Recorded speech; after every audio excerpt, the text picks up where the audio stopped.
Muy buenas tardes, que el Señor les bendiga, espero que se encuentren muy bien. Hoy quiero compartirles un mensaje que me encanta, eso, la vergüenza. La vergüenza, según lo que dice el diccionario, es un sentimiento que se tiene la persona. Vergüenza es el sentimiento. Y cuando hablo de vergüenza, la Biblia habla en Romanos capítulo 1:16, en esta nueva versión, traducción viviente, dice, pues no me avergüenzo del Evangelio, de las buenas noticias acerca de Cristo, porque es poder de Dios en acción para salvar a todos los que creen, a los judíos primeramente y también a los gentiles. ¿Sentimos vergüenzas por el Evangelio realmente, por aquellas cosas que el Señor ha hecho en tu vida? ¿Por qué habría que avergonzarse realmente del Evangelio? El Evangelio es el glorioso mensaje de salvación que Dios ofrece a los pecadores. Es la buena noticia de la muerte, la sepultura y la resurrección de Cristo por los perdidos, por los pecados tuyos y los míos. Es el anuncio eterno, beneficioso, pero solamente la recibimos por la gracia de Dios. Entonces, el apóstol Pablo escribió esta carta en el año 57 después de Cristo, según lo que nos dice la Biblia, durante una breve estancia en Corinto. Grecia, la ciudad imperial de Roma, era el centro urbano más grande, importante en esos días, y la vida bajo la mano pesada de los emperadores romanos Claudio del 45 al 54 después de Cristo y Nerón 54 al 68 después de Cristo. Era a veces opresiva y los cristianos confrontaron la opresión de tener prohibido reunirse abiertamente para adorar. Hoy en día en diferentes partes del mundo donde está prohibido el Evangelio, donde está prohibido realmente compartir del Señor, pero se arriesgan a compartir de lo que Dios ha hecho en sus vidas, de lo que Dios hizo por nosotros, por la humanidad. Entonces, hoy tenemos libertad de compartir del Señor, hoy tenemos la libertad de decirle al mundo entero que hay buenas noticias para el pecador, para aquellos que están sin esperanza. Y Pablo, cuando leo la historia, el trasfondo de todo esto, Pablo predicó este mensaje desde su conversión, realizó viajes, varios viajes misioneros por Asia, por Europa, llevando el Evangelio y escribió acerca del mismo de todas sus cartas, incluso en su epístola a los Gálatas, defendió con gran celo la integridad de este mensaje, al extremo de llamar anatema a todo el que predicara un evangelio diferente. Entonces Pablo fue encarcelado en Filipos, expulsado a Tesalónica, sacado en secreto a Damasco y Berea, escarnecido realmente en Atenas, considerado como un loco en Corinto y declarado un blasfemo y transgresor de la ley en Jerusalén. Fue apedreado y dejado por muerto por muchos paganos del tiempo. Entonces a Pablo lo catalogaron al cristiano como de una forma de ateísta, porque creía en un solo Dios y como canismalismo debido a su interpretación incorrecta de la Santa Cena. Sin embargo, los líderes religiosos de Jerusalén no lograron intimidar a Pablo, así como tampoco los paganos cultos e influencias de Éfesos, Atenas y Corinto. Entonces, ahora el apóstol Pablo estaba ansioso de ir a predicar y enseñar el Evangelio en Roma, la capital del imperio pagano que regía virtualmente sobre todo el mundo conocido. Entonces, él nunca desistió ante la oposición, nunca se descorazonó por las críticas y nunca, por ninguna razón, se sintió avergonzado del Evangelio de Jesucristo.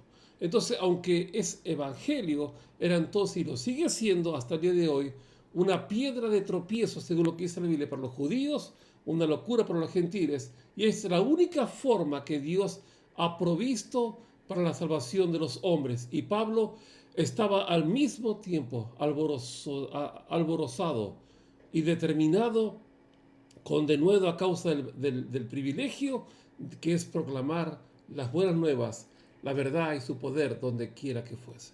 Entonces, el Evangelio podemos decir que saca luz al pecado, a la maldad, a la depravación y a la perdición del hombre y declara abominable el orgullo humano y la justicia que es por las obras como algo carente de valor. Entonces, las evidencias que apuntan a que sí estamos avergonzados cuando no comparto mi fe, podemos decir. Entonces, Mateo 28:19 dice la Biblia, por lo tanto, vayan y hagan discípulos de todas las naciones, bautizándolos en el nombre del Padre y del Hijo y del Espíritu Santo. Entonces, esa es la tarea de la iglesia y la tarea del creyente. Cuando no compartimos el mensaje del Evangelio, estamos fallando en cumplir con nuestro deber y en un sentido estamos avergonzados de él, de este Evangelio.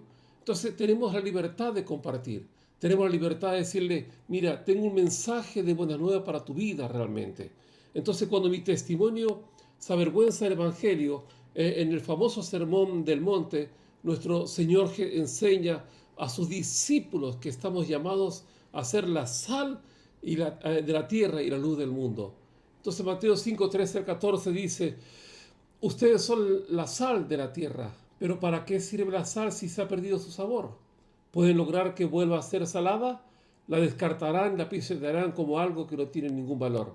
Ustedes son la luz del mundo, como una ciudad en lo alto de una colina que no puede esconderse. Entonces, y aunque nuestro testimonio y la conducta que seguimos ante los incrédulos y es un aspecto importante en la tarea de ser luz, el Evangelio debe ser explicado y anunciado con palabras. Entonces, la gran comisión, según lo que dice la Biblia, se lleva a cabo cuando le explicamos a las personas la necesidad de reconciliarse con su Creador. Evangelizar implica llamar a los hombres a la fe en Cristo y al arrepentimiento. Por lo tanto, podemos decir que callar acerca de lo que Cristo hizo en la cruz del Calvario es una forma de avergonzarnos de este glorioso Evangelio. Juan 3:16, la Biblia dice, pues Dios amó tanto al mundo que dio a su Hijo, dio a su único Hijo, para que todo el que en él crea no se pierda, sino que tenga vida eterna. Entonces podemos decir que a partir de ahí invitamos a los hombres a responder a ese amor, pero en muchos casos ese énfasis se hace sin siquiera mencionar que los pecados del hombre fueron la razón que lo llevó a Jesucristo a la cruz y mucho menos llamamos a las personas al arrepentimiento. Entonces Juan 16:33 dice en esta nueva traducción viviente, les he dicho todo lo anterior para que en mí tengan paz. Aquí en el mundo tendrán muchas pruebas y tristeza, pero anímense, dice, porque yo he vencido al mundo. Hechos 14:22 dice, donde fortalecieron a los creyentes, los animaron a continuar en la fe y les recordaron que debemos sufrir muchas privaciones para enfrentar en el reino de Dios. Matthew Henry, el gran escritor y teólogo, dijo una vez, es el comentarista puritano del siglo XVII, decía a este respecto, el Evangelio de Cristo es uno, puro y simple, que no admite ni añadiduras ni sustracciones. Entonces, esto está claro. Eso es el Evangelio de Cristo. Es uno, que es puro y es simple y no se admite nada añadido, ni sustracciones. No se puede quitar ni poner nada. Entonces, en resumen, ¿por qué no avergonzarse? Porque el Evangelio es el poder de Dios para salvación de todo aquel que cree. Estamos en un país libre, donde podemos compartir el Evangelio del Señor. No hay persecución, pero podemos hacerlo ahora de compartir lo que Dios ha hecho, las buenas nuevas por nuestras vidas, de salvarnos de la condenación eterna, la necesidad de los perdidos. Podemos decir que las personas que nos rodean están bajo la ira de un Dios santo y necesitan desesperadamente el Evangelio como única esperanza. El temor de Dios, nuestro miedo a la vergüenza o a la persecución debe ser reemplazado por el temor de Dios y a la preocupación por la eternidad de los que no creen. Conozco personas que están viviendo en diferentes países, muchos misioneros amigos, donde está prohibido introducir la Biblia para compartir y regalar a aquellos hermanos que se entregaron al Señor en estos países restringidos. Pero realmente lo están haciendo porque no están avergonzados del Evangelio. Y se reúnen no en una iglesia como la que tenemos nosotros, tal vez con muchas luces o pocas luces, con paredes excelentes, paredes no tan lindas, no sé. Se reúnen bajo tierra en un subsuelos, en diferentes hogares donde tienen un lugar para esconderse y cantar algunas canciones bajamente, no gritando, sino cantando algunos coros, algunos himnos, algunas canciones de alabanza y de adoración y compartiendo el Evangelio. Y se van de ahí como si nada, pero comparten. Y a las personas que pueden estar abiertas, les llevan el Evangelio del Señor. sin temor de nada. El Evangelio es recibido, según lo que la Biblia dice, el Evangelio es recibido solamente por la fe al instante. Justificados por fe, dice la Biblia. El Evangelio revela la justicia de Dios. No por nosotros la ganaremos con obra, sino que Dios declara justos por la fe en Cristo. Puedes tener miles de obras, pero somos justificados por la fe en Cristo. Entonces, contraste con las obras, a diferencia de otras religiones que promueven una justicia personal a través de las obras y esfuerzo. La salvación cristiana es un acto instantáneo de Dios. La confianza en la gracia. Esto da confianza en predicar, que ya la salvación no depende de su habilidad para persuadir, sino de la gracia de Dios. El incrédulo es el único que debería sentir vergüenza. Entonces, ¿por qué? Lo digo de nuevo, el incrédulo es el único que debería sentir vergüenza. El problema está en el incrédulo. La ira de Dios se revela contra la injusticia y el hombre que, a pesar de creer en Dios, reprime esa verdad. Entonces, ateos no existen realmente. Las personas que niegan a Dios simplemente están enamoradas, escuche esto, las personas que niegan a Dios simplemente están enamoradas de su pecado y no quieren ir a Dios. Entonces, amor que motiva en este tiempo. Debemos amar lo suficiente a quienes están esclavizados por el pecado, pero no avergonzarnos de decirles la verdad, entendiendo que ellos son quienes tienen el problema y que el Evangelio es su única esperanza.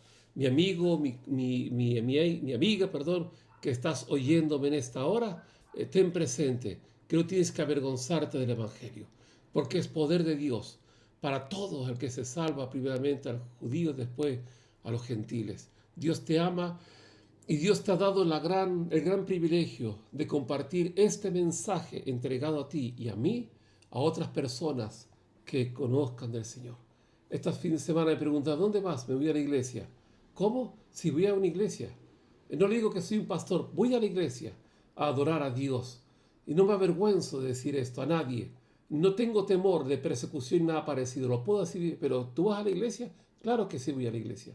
Y sin problema lo hago, porque sé que hubieron hombres y mujeres que no se avergonzaron. Sé que hombres y mujeres aceptaron el mensaje de amor, de sacrificio en la cruz, de la muerte, de sacrificio, de resurrección, de amor por nosotros. Por eso no te avergüences de quién eres en Cristo. No te avergüences de tu identidad en Cristo, porque eso te va a hacer que muchas personas sean libres y que sus cadenas se rompan y tú puedes ser la sal y la luz para estas personas que están mal. No te vengas abajo, levántate, porque Dios tiene un plan para tu vida y vamos a hacerlo, de compartir las buenas nuevas con otros. Antes de despedirme, quiero orar por ti, perdóname. Quiero orar por tu vida para que no te avergüences del Evangelio. Padre, te doy gracias por tu palabra. Te doy gracias por tu amor y misericordia. Te pido en esta hora que tú bendiga a mis hermanos que están desanimados, que están insípidos, sin ganas de ir adelante, que tú les renueves en esta hora y puedan compartir, Señor, del sacrificio, de la muerte y de la resurrección, de que venciste a la muerte a través de la cruz y moriste por amor a nosotros, por nuestros pecados. Te pido que nos avives, Señor, y podamos compartir el Evangelio, Señor. Padre, te doy gracias porque sé que harás muchas cosas en nuestras vidas y a través de nuestras vidas. Señor, te doy gracias por ser una herramienta de bendición para esta nación, para estas islas. Te lo pido en el nombre de Jesús. Amén. ¿Qué más decirte? Si tienes alguna necesidad y quieres escribirnos, puedes hacerlo a través de este canal. Y nada más que todos los lunes nos reunimos aquí a las 7 de la tarde. Todos los sábados a las 6 de la tarde tenemos grupos de crecimiento y los sábados a las 7 de la tarde también tenemos la reunión general en la calle Galileo número 40. Te mando un abrazo enorme desde este rincón de las Islas Canarias y gracias por estar en contacto con nosotros. Bendiciones.